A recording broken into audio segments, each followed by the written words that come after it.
Fala pessoal, vamos para mais um vídeo de quem paga mais dividendos, o nono vídeo da série. Hoje vamos falar de TRPL, então Transmissão Paulista, versus KN-CR11. Então vai ser a primeira comparação, onde vamos ter um feed de papel para comparar. Vai ser até bem surpreendente essa comparação de hoje, que sempre quando eu faço a comparação, eu nunca dou uma olhada na rentabilidade passada antes de começar. E esse caso específico do feed de papel me surpreendeu bastante. Então fica até o final para entender se foi uma surpresa positiva ou negativa. Eu tinha comentado de quando a gente chegasse no 10º vídeo dessa série, eu iria fazer um compilado e trazer um vídeo com as 10 comparações. Porém, eu decidi fazer essa comparação no meu Instagram. Tá? Então vou deixar passando aqui na tela, para assim que a gente fizer o 10º vídeo, que vai ser semana que vem, eu vou postar lá no Instagram a conclusão completa e aí vocês podem dar uma olhada lá, que aí fica mais fácil e também fica mais rápido de ver. Legal? Então já sabe, temos 2 vídeos desses por semana, além dos pitacos do Dilinski aos domingos. Então se gosta de conteúdo, já se inscreve aí no canal para não perder nenhum tipo de vídeo. Legal? Então indo agora para o estudo de hoje. KNCR11 versus TRPL. Então como a gente começa, né, primeiro no vídeo a gente fala um pouquinho das empresas e do FII. TRPL é uma transmissão, né, uma empresa de energia elétrica focada em transmissão, que é um dos setores mais resilientes que tem, porque a receita dela acaba sendo bem constante e previsível, tá? E a sua grande concorrente hoje na bolsa de valores é a Taesa, tá? Porque são as únicas duas companhias que têm 100% da receita oriunda de transmissão. Tá? Então se a gente pegar a EDP, Copel, elas vão ter um pouco de receita vinda de transmissão, mas não é 100%, não é o core business delas, legal? Então também é uma empresa segmento de nível 1 de governança corporativa, então já falamos um pouco sobre isso nos últimos vídeos, mas basicamente seria a pior segmentação possível. Abaixo disso seria apenas a sem listagem. Tá? Então ela não tem tag along nas preferenciais e apenas 80% de tag along nas ordinárias. Tá? Então esse é um ponto importante, porque caso a empresa seja vendida, né, então o controlador mude de mãos, você como minoritário provavelmente não recebe quase nada na preferencial e até 80% na ordinária. Ela não está no índice Bovespa, está no índice de PRX 100, que a gente já comentou aqui, que são as 100 maiores empresas da Bolsa, tá? Então ela participa com 0,5% desse índice. Tem um GARC de lucro dos últimos 5 anos de 28%, então quer dizer que nesses últimos 5 anos ela cresceu em média 28% o seu lucro, tá? Durante esse período. E ela tem um payout médio, então é o lucro que é distribuído, o dividendos que é distribuído sobre o lucro de 50% nesses últimos anos também. Então ela tem um free float, isso só no ordinário, tá, que a gente acaba trazendo, de 0,7%. Então isso faz com que todo mundo seja obrigado a ir para a preferencial, né, que é a final 4, que é aquela que não tem nada de tag along. Tá? Então isso é um ponto que muitas pessoas não gostam de investir em empresa com esse tipo de caráter. Tá?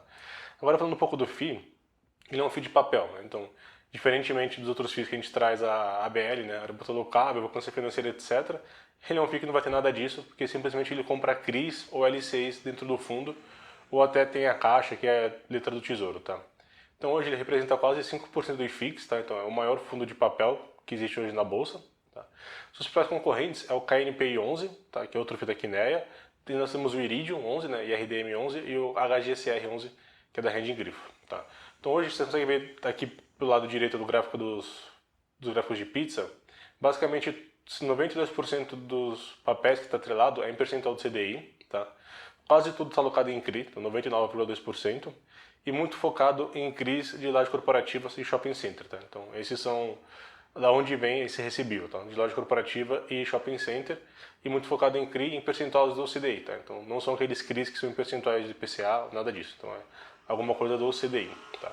Então agora, indo para as compras, né, que é um dos pontos importantes, a gente sempre relembra de pegar o preço sem um ajuste no primeiro dia útil de 2015, tá? Então é muito importante relembrar esse ponto. E TRPL4 estava R$ 18,84 e o FII estava 104.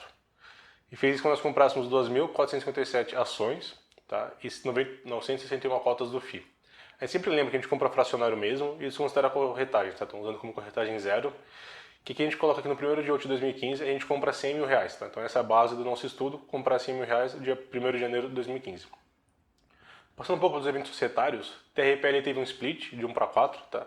Faz mais ou menos um ano, dia 4/4 de 2019, e o FII não passou por nada, tá? Então, como a gente sempre lembra, subscrições a gente não entra, porque a gente tem que fazer um aporte adicional de capital, tá?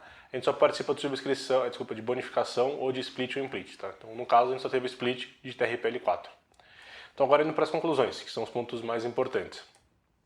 Aqui a gente divide o estudo, tá, sem reinvestimento de dividendos. Então é legal mostrar que isso aqui é o estudo que a gente aplicou no primeiro dia útil de 2015, tá? quando a gente recebeu de dividendos até o final de 2019, quanto que tinha de saldo final de cota, a soma dos dois, e depois o saldo dia 15/5/2020, porque muitos de vocês comentaram que o preço do final de 2019 era um preço real e tinha que ser ajustado após a queda do corona. Tá? Então quando a gente olha aqui, a TRPL ganhou nos dividendos, ganhou no saldo final, ganhou no retorno total e no dia 15/5/2020. Tá? Então esse foi um dos poucos casos que a ação ganhou de todos os pontos, e o FII, um ponto que só me chamou muita atenção. Ele de cota, quando a gente olha só do final, ele quase não teve valorização. Então ele saiu de 100 mil para 101 mil. Então o único ganho praticamente que a pessoa teve, que comprou esse FII, foi de dividendos, que foi 47 mil reais. E mesmo assim perdeu a ação. Tá? Então quando a gente olha, a ação distribuiu 62 mil reais ao longo desses 5 anos. Você teria um saldo final de 2019 de 221 mil. Quando você soma FII, dividendo, mais saldo final, você teria 274 mil reais. Tá? E agora dia 15/5/2020, após a queda, você teria 247 mil. Tá? E o FII foi bem ruim, né? Que a gente tem 47 mil dividendos, 101 mil de saldo final, que traria um retorno total de 150 mil aproximadamente, e pós as quedas de 136 mil. Tá? Então isso foi até um ponto que me surpreendeu bastante, que na teoria eu não esperava que um FII tivesse uma performance tão abaixo do esperado, então praticamente nem se valorizou a cota dele, então a cota ficou praticamente parada e só teve os rendimentos. Tá? Então isso mostra que por mais que a gente tenha que olhar no longo prazo, comprar ativos de renda variável, né, como ações e FIIs, a escolha de papéis que sejam bons e esteja atrelado ao seu racional de investimento é muito importante. Porque por mais, né, que você possa pensar, pô, FII é uma coisa para longo prazo, você pode ver que tem casos que não tem nenhum tipo de valorização. Então você ganharia apenas 150%, né, ao longo desses 5 anos só de dividendos sem ter nenhum ganho de capital na cota. Tá? Então esse é um ponto importante de relembrar, porque não só como longo prazo é muito efetivo em renda variável, mas também a escolha de bons papéis é muito importante. Tá? Agora indo para os estudos que a gente reinveste os dividendos. Tá? Então aqui basicamente é a ação versus o FII de novo, onde a ação a gente reinveste todos os dividendos dela, então a gente recebe dividendos no dia primeiro, no dia segundo a gente reinveste, tá? Então não deixa o dinheiro parado, e o FII é a mesma coisa, tá? Então recebeu o dinheiro do FII, você já aporta.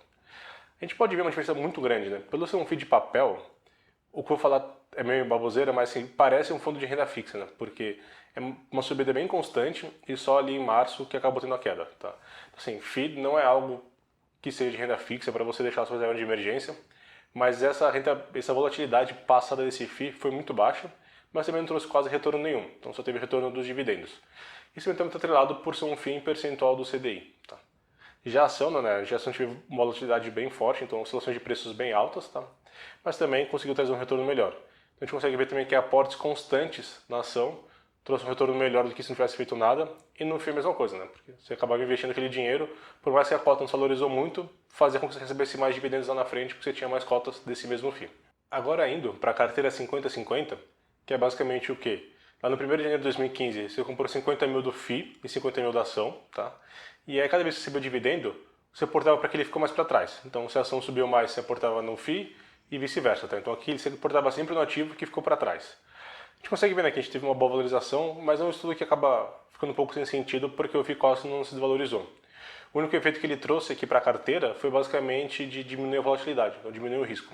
Porque como foi um FII muito mais constante, a gente consegue ver que essa curva de 50/50 diminui a volatilidade da sua carteira. Também pode ser um ponto, pode ser que seja uma pessoa que tenha um pouco mais conservadora e prefira correr um pouco menos de risco. Fazendo essa divisão, você teria uma carteira que teria menos oscilação, mesmo assim um excelente retorno. Né? Então se eu começar, você pensa que eu tinha 100 mil há 5 anos atrás, agora tem 200 mil. Então você teve um ganho de 100%, tá? Isso aqui é reinvestido os dividendos.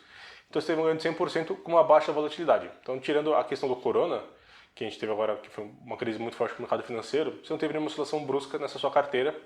E mesmo assim, quando você olha, você teve um prejuízo, né, nesse período, menos de 25%. Tá? Então sua carteira também conseguiu se defender bem, pelo FII ser bem pouco volátil. Tá?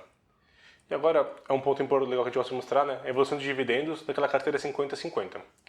Em 2018, teve a ação, né, a TRPL teve um payout, então uma distribuição de dividendos em percentual do lucro acima de 100%. Então por isso deu essa barra muito alta, tá? Mas o que a gente consegue ver é que sempre a gente teve praticamente um ano com mais dividendos do que o ano anterior. Então 16 foi acima de 2015, 17, 16.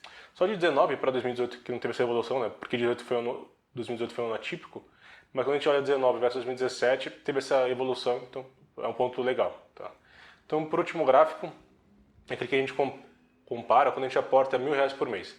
Então, além de a gente começar com 100 mil ali em 2015, a gente reinveste dividendos e mais R$ 1.000 mensais, tá? Então essa é a base desse estudo.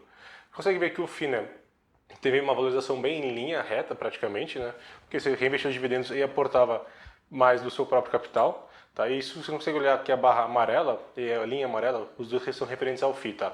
A barra é dividendo, que corresponde ao XY da direita, e os dividendos, né, da ação é o verde, e a linha verde também é a ação. Então também dividendos barra da direita e a cotação barra da esquerda. Então um ponto que a gente sempre bate aqui, né? Ações é por longo prazo, tem que reinvestir sempre para pegar preços médios e também reinvestir os dividendos. A gente consegue ver como é que foi a barra de aumento de dividendos ao longo dos anos de TRPL4, ali 2018 sendo o melhor ano que a gente comentou que teve um payout fora do normal. Tá? Então a gente está chegando aqui no fim da série de quem paga mais dividendos. Tá? Então esse e mais um vídeo são os últimos. Então se você vai querer dar uma olhada no compilado final, me segue lá no Instagram, vai estar passando aqui. E também deixa comentários do que a gente pode fazer nas próximas séries. Tá? A ideia seria trazer uma batalha setorial, onde pegar ações de vários setores e comparar entre elas. Tá? Então obrigado de novo pela sua atenção e até a próxima.